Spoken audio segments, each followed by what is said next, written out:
오늘 숨을 쉬는 것만으로도 우리 그렇게 찬양했는데요. 감사하시는 저와 여러분 되시기를 원합니다. 감사할 수 있는 상황이면 당연히 감사가 터져 나옵니다. 그런데 우리의 인생이 감사가 항상 있는 상황은 아니라서 그래서 감사가 더 어렵게 느껴집니다. 범사에 모든 것에 감사할 수 있으려면 어떻게 해야 될까요?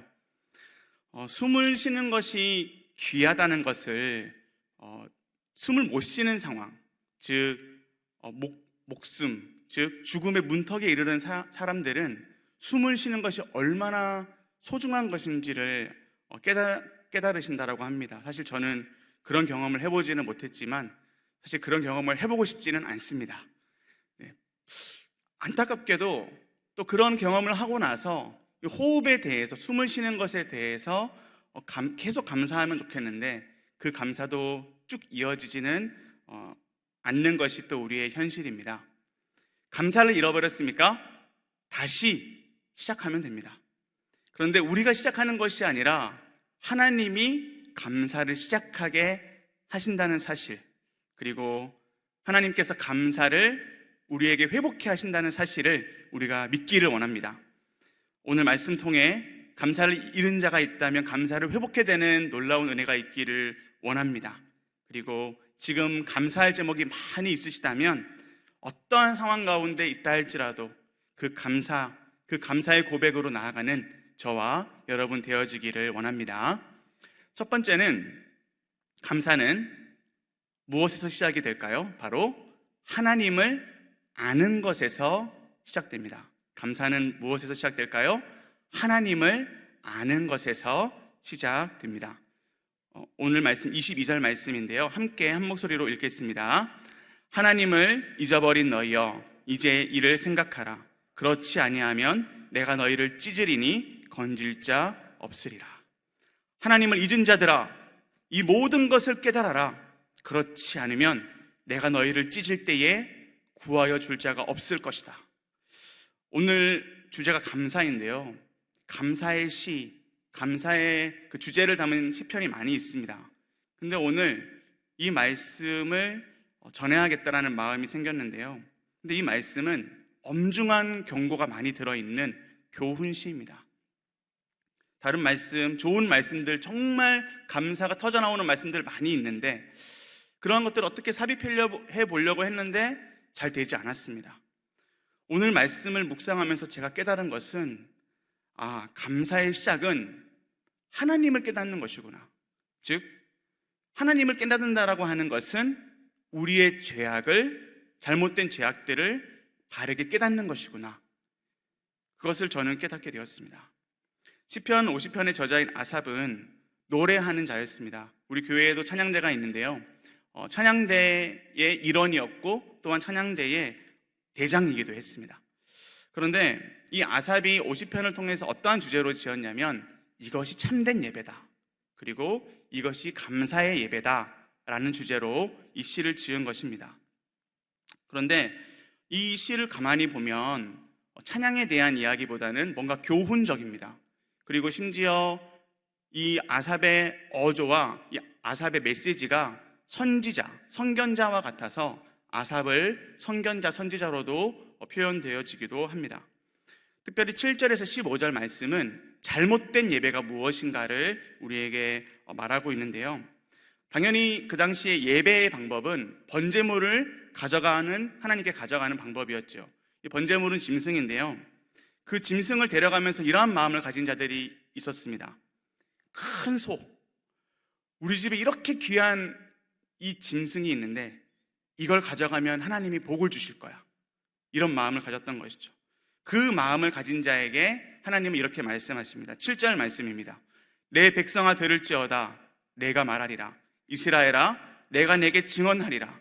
나는 하나님 곧 내 하나님이로다. 내가 내게 증언하리라라고 하는 것은 경고를 뜻합니다. 이게 이제 쉽게 말씀드리면 이런 겁니다. 너 아직도 나를 모르냐? 너 아직도 내가 뭘 좋아하는지 몰라? 너 아직도 내가 누군지 모르니? 9절 말씀을 보시면, 내가 내 집에서 수소나 내 우리에서 수렴소를 가져가지 아니하리니. 내가 너희 집에 있는 수소나 염소가 필요하겠니? 12절입니다. 내가 가령 주려도 내게 이르지 아니할 것은 세계와 거기에 충만한 것이 내 것이미로다. 내가 만약에 배가 고픈 하나님이라고 치자. 너희에게 달라고 하겠니? 온 누리에 가득한 이 모든 것들이 누구의 것이니? 나의 것이니라. 사랑하는 성도님들, 잘못된 예배를 드리는 자는 이렇게 잘못된 중심을 가지고 있습니다. 그런데 잘못된 예배를 드리는 자는 반드시 잘못된 삶의 모습을 가지게 된다. 그것을 16절 이후로 볼 수가 있는데요. 하나님께서는 사실 앞에 15절까지는 경고적인 말씀이었는데 16절부터는 어투가 달라집니다. 법적인 엄중한 고발의 말씀으로 이어가는데요. 잘못된 삶의 모습, 잘못된 예배, 즉 잘못된 예배는 잘못된 삶을 나아가게 되는데 그 모습을 가진 자를 뭐라고 하시는 줄 아십니까? 하나님이 악인이라고 말하고 계십니다.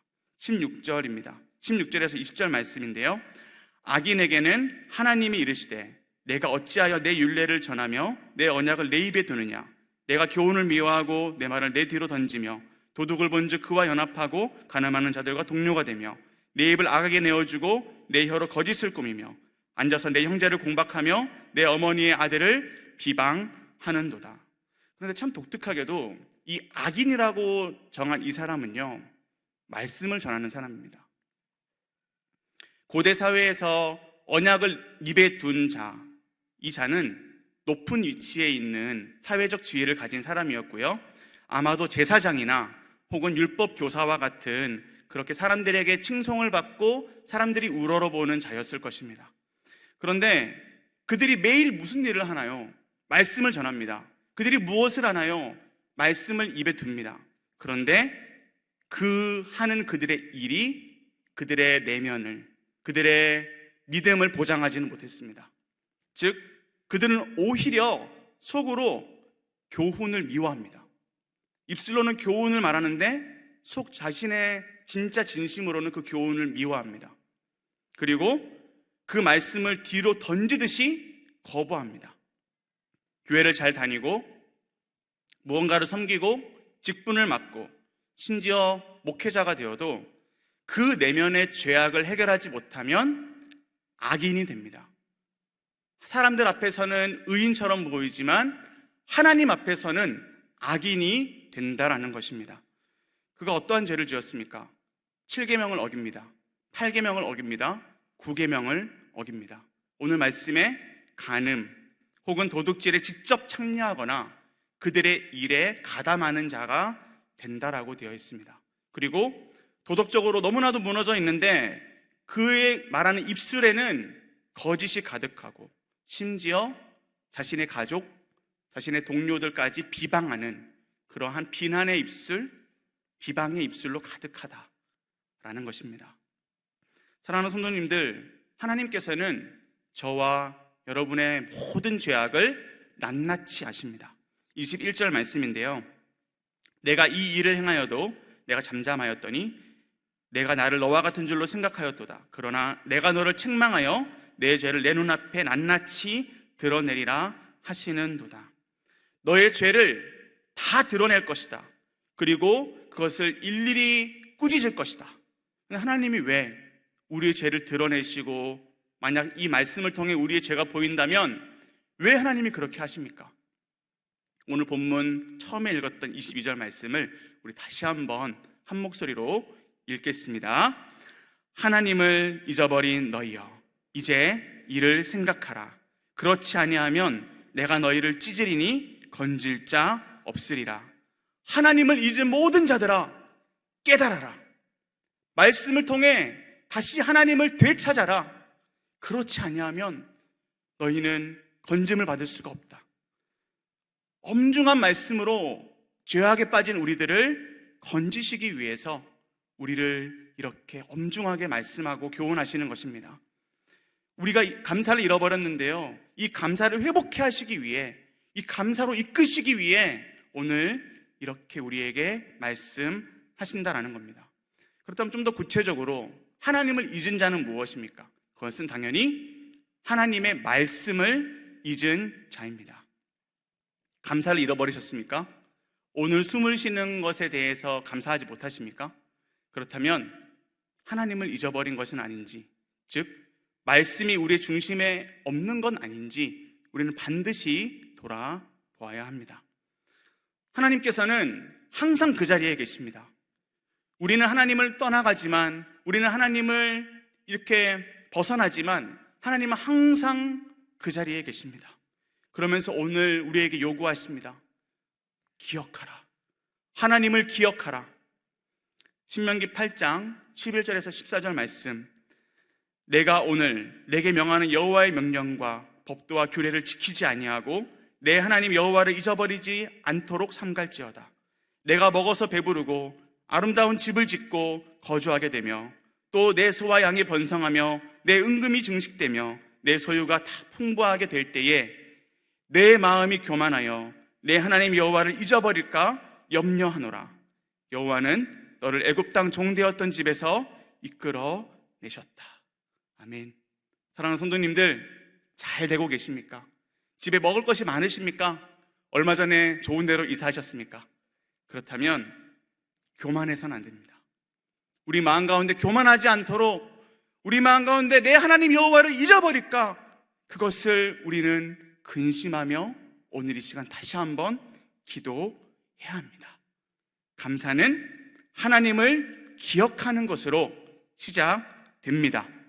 교만이 자랑이 아닌 하나님을 기억하며 감사하는 저와 여러분 되기를 원합니다. 두 번째는 감사는 마음에서 시작됩니다. 이거 한번 읽어볼까요? 시작. 감사는 마음에서 시작됩니다. 우리 오늘 본문 23절 말씀도 같이 한번 읽겠습니다. 감사로 제사를 드리는 자가 나를 영화롭게 하나니 그의 행위를 옳게 하는 자에게 내가 하나님의 구원을 보이리라. 아멘. 감사로 제사를 드리는 자, 이것은 14절에도 동일하게 나옵니다. 그런데 이것은 뭐냐면 감사의 마음으로 예배하는 자입니다. 감사의 마음으로 예배한다라고 하는 것, 앞서 말씀드린 대로 하나님을 잊어버렸던 마음에서 하나님을 되찾는 것입니다. 그러면 어떻게 됩니까? 이 마음 가운데 하나님이 계시죠. 그러면 이 마음이 곧 우리의 생각입니다. 그리고 우리가 예배가 끝날 때마다 실천 선언을 하잖아요.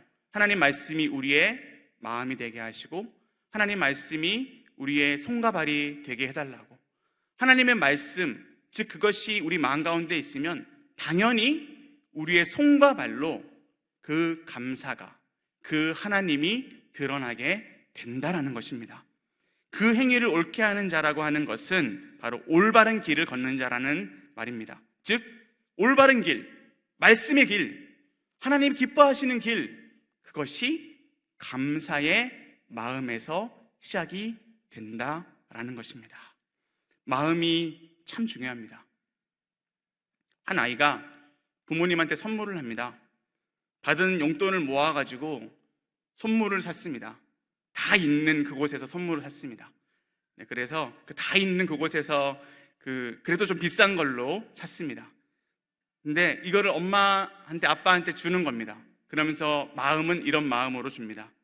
아빠, 나 아빠한테 이렇게 비싼 거 주니까 아빠는 이거 곱하기 10배의 선물을 사줘야 돼 라는 마음으로 선물을 줍니다. 자, 두 번째 아이가 있습니다. 이 아이는 용돈이 없습니다. 다 썼습니다. 그런데 종이 접기를 잘해서 이 종이로 꽃을 접었습니다.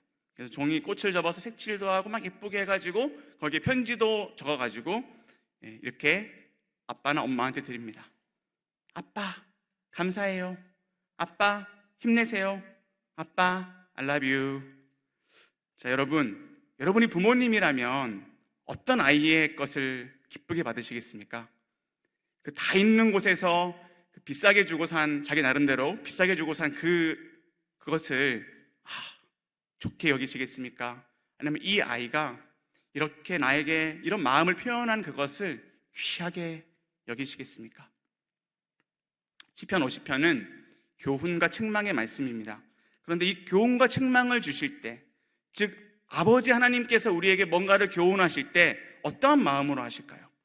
그것은 이 구원과 책망을 주실 때 요구하시는 것이 있습니다. 그것은 바로 내 하나님 여호와를 사랑하라 라는 것입니다. 우리가 잘 아는 말씀 신명기 6장 4절에서 5절 말씀입니다. 사실 아삽도 이 말씀을 붙들고 이 시를 쓴 건데요, 말씀 한번 읽어보겠습니다. 시작. 이스라엘아 들으라. 우리 하나님 여호와는 오직 유일한 여호와이시니 너는 마음을 다하고 뜻을 다하고 힘을 다하여 내 하나님 여호와를 사랑하라. 이것은 부모된 자가 자녀에게 가르쳐야 될 말씀입니다. 그리고 자녀된 자가 정말 이것만큼은 붙잡아야 합니다. 그리고 예배하는 자가 이것만큼은 붙잡고 예배해야 합니다. 하나님 사랑하십니까? 하나님을 사랑하셨기에 이 자리에 계신 줄로 믿습니다. 수요 예배에 나오시는 것 쉽지 않습니다. 예배 자리에 나오는 것 쉽지 않습니다. 그러나 하나님 사랑하면 쉽습니다. 누군가를 사랑하면 쉽습니다. 내가 헌신하는 것이, 내가 다 내어놓는 것이, 내가 희생하는 것이 쉽습니다. 사랑하면요. 내 모든 것이 되면요. 마음으로, 그 마음으로 환난 날에 하나님을 찾으면 하나님께서 못 들은 채 하실까요? 들으시죠. 들어주시죠. 해결해 주시죠. 그리고 그 해결을 함을 통해서 해결받은 자가 하나님께 영광을 돌리게 하신다라고 오늘 50편에서도 말씀을 하고 있습니다. 얼마 전 그 출간된 책 가운데 두유로 유명한 황성주 박사님이라는 분이 계십니다. 그분이 내 삶을 변화시키는 감사의 기적이라는 책을 내셨는데요, 아마 서점에 가시면 베스트셀러로 보실 수가 있습니다. 거기에 보시면 이 암도 이겨내는 힘이 있다고 합니다. 암이라는 병도 이것으로 이겨냈다. 아니, 이것으로 이겨내는 사람들이 많다. 그게 뭐냐면 바로 감사의 힘, 감사력을 가지면 된다. 근데 이 감사력이 어디에서 나오느냐? 너무 쉬운 답인데요, 감사력 어디에서 나올까요? 감사력은 오늘 2번의 주제였는데, 감사는 어디에서 시작된다고 했죠? 감사는 마음에서. 그 내과 질환의 원인 중에 70%가 내면의 문제와 연관이 있다고 합니다. 이것이 얼마나 과학적인지는 모르겠지만 그래도 책에 있는 내용이니 한번 말씀드려 볼게요. 그러나 과학적인 것 같지는 않습니다만 그래도 말씀드리겠습니다. 다혈질의 사람들은 심장병이나 고혈압에 노출되기 쉽다. 죄책감에 있는 사람들은 신경계 질환이 많다. 스트레스는 소화기 질환을 많이 가지게 된다. 탐욕은 면역계 질환을 많이 가지게 된다. 정욕은 내분비 질환을 많이 가지게 된다. 두려움은 호흡기 질환이나 공황장애를 가지게 된다. 질투심은 근골격계 질환. 질투심을 가지면 이렇게 주먹을 세게 쥐고 막 일어나 봐요. 근골격계 질환. 감사하는 사람은 당연히 이러한 내면의 문제에서 최소화가 되겠죠. 그러면 이러한 내과 질환도 당연히 줄어들겠죠. 이것은 과학적인 혹은 인간적인 진단일 수 있지만 우리가 마음 가운데서 이 마음에서 시작된다는 사실을 꼭 기억해야 됩니다. 우리가 잘 아는 말씀인데요, 이 마음에 이것을 가지게 되면 감사가 절대 나오지 않습니다. 무엇이냐면 바로 염려입니다. 마태복음 6장 31절에서 34절 말씀, 우리 잘 아는 말씀인데 우리 한번 같이 읽도록 하겠습니다. 그러므로 염려하여 이르기를 무엇을 먹을까, 무엇을 마실까, 무엇을 입을까 하지 말라. 이는 다 이방인들이 구하는 것이라. 너희 하늘 아버지께서 이 모든 것이 너희에게 있어야 할 줄을 아시느니라. 그런즉 너희는 먼저 그의 나라와 그의 의를 구하라. 그리하면 이 모든 것을 너희에게 더하시리라. 그러므로 내일 일을 위하여 염려하지 말라. 내일 일은 내일이 염려할 것이요 한날의 괴로움은 그날로 족하니라. 아멘. 이 말씀은 우리의 목을 조이는 이 염려를 어떻게 벗어낼 수 있느냐라는 말씀이 아닙니다. 이것은 이 염려를 다 맡겨라. 이 염려를 다 하나님께 맡겨라. 염려가 우리의 목을 조릅니다. 어떠한 상황이 우리에게 올 때 우리는 해결할 수 없기 때문에 우리의 목을 조릅니다. 그런데 이것을 어떻게 해결할 수 있습니까? 하나님 아버지께서 말씀하십니다. 제발 좀 맡겨라. 맡겨라. 내가 책임질 테니 맡겨라. 하나님께 맡기는 그 마음, 그 믿음에서 감사가 시작되는 것입니다. 그런데 하나님 아버지를 알아야만 맡길 수 있습니다. 하나님 아버지를 신뢰해야만 맡길 수 있는 것입니다. 하나님 아버지를 아는 데에서 우리의 마음이 변화가 되고 우리의 마음에 감사가 시작이 되는 줄로 믿습니다. 우리 마지막 세 번째는 감사는 작은 것에서 시작됩니다. 한 번 더요. 감사는 무엇에서 시작된다고요? 작은 것에서 시작이 됩니다. 삶은 작은 것입니다. 그런데 이 삶이 쌓이고 쌓이면 모든 것이 됩니다. 즉 우리의 삶이 됩니다. 디모데전서 6장 7절에서 8절 말씀입니다. 우리가 세상에 아무것도 가지고 온 것이 없음에 또한 아무것도 가지고 가지 못하리니 우리가 먹을 것과 입을 것이 있은즉 족한 줄로 알 것이니라. 아멘. 아무것도 가지고 온 것이 없습니다. 그리고 아무것도 가지고 가지 못합니다. 우리가 이 땅에 태어날 때에 뭔가 손에 쥐고 태어난 것이 아닙니다. 우리가 이 땅을 끝낼 때에 우리는 아무것도 가지고 가지 못합니다. 그런데 이 낫싱의 인생인데요, 이 낫싱의 인생이 가득 채워지는 그 은혜, 그 기쁨은 무엇입니까? 바로 오늘 먹을 것, 입을 것으로 감사하는 것입니다. 오늘 숨을 쉬는 것으로 감사하는 것입니다. 왜냐고요? 다 하나님이 주셨으니까요. 낫싱의 인생인데 하나님이 주셨기에 우리가 숨을 쉬고 하나님이 주셨기에 우리가 옷을 입고 하나님이 주셨기에 우리가 밥을 먹잖아요. 그래서 우리는 이 작은 것에도 감사할 수 있는 것입니다. 바울은 자족하는 자였습니다. 잘 아는 말씀 빌립보서 4장 11절에서 13절의 말씀을 보시면 내가 궁핍함으로 말하는 것이 아니니라 어떠한 형편에 있든지 나는 자족하기를 배웠노니 나는 비천에 처할 줄도 알고 풍부에 처할 줄도 알아 모든 일 곧 배부름과 배고픔과 풍부와 궁핍에도 처할 줄 아는 일체의 비결을 배웠노라. 내게 능력 주시는 자 안에서 내가 모든 것을 할 수 있느니라. 아멘. 우리가 흔히 이 말씀을 바울은 다 내려놓았나 봐, 바울은 현재에 만족하나 봐, 이 정도로 만족하는 건가 봐, 이렇게 생각할 수 있는데요, 그것이 아닙니다. 이 말씀은요, 내가 어떠한 환경에 있든지 만족할 수 있는 이유는 내 마음 가운데 예수님으로 가득하기 때문이다. 예수님이 나의 능력이시다. 내가 가난해도 내가 부요해도 예수님이 가득하기 때문에 예수님만 보이고 예수님으로 인하여 나는 감사할 수 있다. 그러니 자기가 가진 것을 줄 수 있고요, 자기가 가진 모든 것이 내 것이 아니라 하나님의 것이라고 고백할 수 있는 것입니다. 내게 능력을 주시는 자를 오늘 이 시간 기억하십시오. 내게 능력 주시는 자, 내게 먹을 힘 주시고 먹을 것 주시고 입을 힘 주시고 입을 것 주시고 내가 누릴 것 다 주시는 그 작은 것을 주신 우리 예수님, 우리 하나님을 감사하는 저와 여러분 되기를 원합니다. 우리가 잘 아는 C.S. 루이스라는 사람이 이렇게 친구에게 물었습니다. 내가 고민이 있는데 도저히 감사가 안 돼. 어떻게 하면 감사할 수 있을까? 그랬더니 친구가 C.S. 루이스를 데리고 산으로 들어가는 겁니다. 그래서 냇가를 갔어요. 그 냇가를 가서, 그때가 좀 더운 날이었습니다. 냇가를 가서 물을 튕기는 겁니다. C.S. 루이스한테 물을 막 튕겼어요. 그랬더니 야, 왜 이래? 근데 시원하네. 친구가 이렇게 말합니다. 시원하지? 감사는 이것부터 시작하면 돼. 사랑하는 성도님들, 거기서부터 감사를 시작하는 겁니다. C.S. 루이스가 이렇게 차가운 물을 맞으면서 시원하네, 감사하네, 그랬더니 그때부터 냇물이 보였습니다. 냇가가 너무 아름다운 거예요. 그때부터 산이 보입니다. 산이 너무 아름다운 겁니다. 오늘 찬양이 아주 찰떡입니다. 그죠?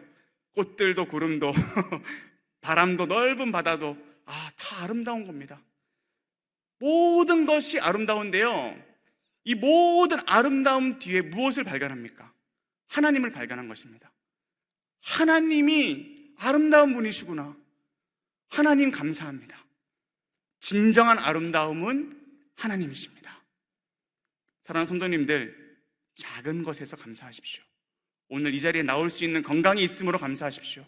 오늘 눈이 있어서 볼 수 있고 입이 있어서 찬양할 수 있고 우리가 냄새를 맡고 먹을 수 있고 힘을 다하여 섬길 수 있는 것만으로도 우리는 감사할 수 있는 줄로 믿습니다.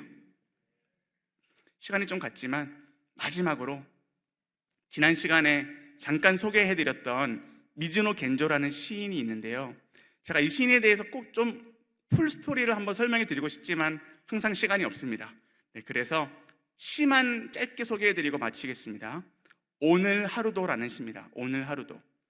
신문 냄새에 아침을 느끼고, 냉수의 시원함에 여름을 느끼고, 풍경 소리의 서늘함에 저녁을 느끼고, 개구리 소리가 드높아 밤을 느끼네. 오늘 하루도 끝이로구나. 한 가지 한 가지 일에 하나님의 은혜와 사랑을 느끼며. 아멘. 기도하시겠습니다.